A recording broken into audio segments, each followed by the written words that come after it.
Hello everyone, how are you doing? This is MD Tech here with another quick tutorial. In today's tutorial, I'm going to show you guys how to prevent your hard drive from going to sleep on your Windows 10 or Windows 11 computer. So this should hopefully be a pretty straightforward process here, guys. And without further ado, let's go ahead and jump right into it. So we are going to start off by opening up the search menu, type in Control Panel.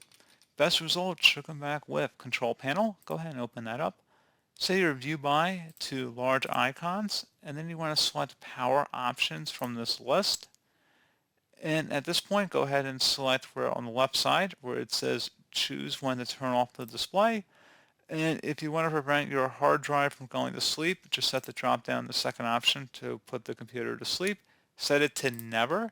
And on top of that, if you also don't want to ever turn off the display, you can set that to never as well.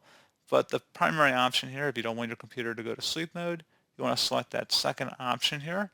And then once you're done with that, go ahead and select Save Changes. And that's all you have to do.